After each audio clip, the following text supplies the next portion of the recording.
तो ज़्यादा समय न लेते हुए अपनी कविता प्रस्तुत करूँगा, जिसका शीर्षक है मतलब वास्तविक प्रेम और काल्पनिक प्रेम में अंतर समझाने की कोशिश की है।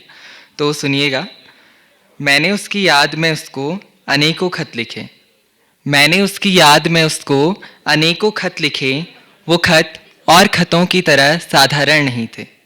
मैंने उसकी याद में उसको अनेकों खत लिखे। वो खत और खतों की तरह साधारण नहीं थे, क्योंकि उनमें मैंने लिखकर भेजा उसके लिए असीमित प्रेम। क्योंकि मैंने उनमें उसके लिए लिखकर भेजा असीमित प्रेम। उन खतों के साथ साथ मैंने उसके लिए कुछ कविताएं भी लिखी। और उन खतों के साथ साथ मैंने उसके लिए कुछ कविताएं भी लिखी। और उन कविताओं में भी लिखा मैंने असीमित प्रेम। उन कविताओं में और प्रेमियों की तरह बढ़ा चढ़ाकर मैंने उसकी प्रशंसा नहीं की। उन कविताओं में और प्रेमियों की तरह बढ़ा चढ़ाकर मैंने उसकी प्रशंसा नहीं की। और ना ही मैंने उनमें लिखा काल्पनिक प्रेम। और ना ही मैंने उनमें लिखा काल्पनिक प्रेम।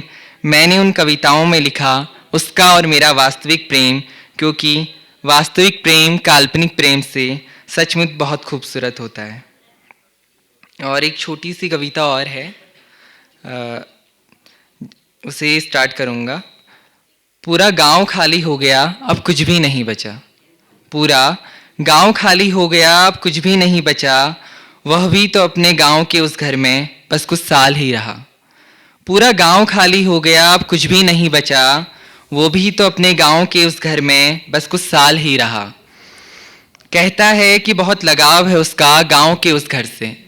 कहता है कि बहुत लगाव है उसका गांव के उस घर से, जहां उसका आधा बचपन बीता। लेकिन अब वह गांव का घर घर नहीं रहा। लेकिन अब वह गांव का घर घर नहीं रहा, खंडहर में तब्दील हो गया। मैं नहीं मानता कि उसका कभी भी लगाव रहा होगा उस गांव के घर से। मैं नहीं मानता कि उसका कभी भी लगाव रहा होगा उस गांव के घर से, क्योंकि जिससे हमारा लगाव होता है ना, उससे हमारा ज़्यादा समय दूर नहीं रहा जाता। पर वो शहर गया और फिर शहर का ही हो गया। इसी तरह गांव के कई घर खंडहर में तब्दील हो गए। इसी तरह गांव के कई घर खंडहर में तब्दील हो गए, क्योंकि जो भी शहर गया वो फिर लौट कर नहीं आया। वो भी शहर का ही हो गया। वो भी शहर का ही हो गया। धन्यवाद।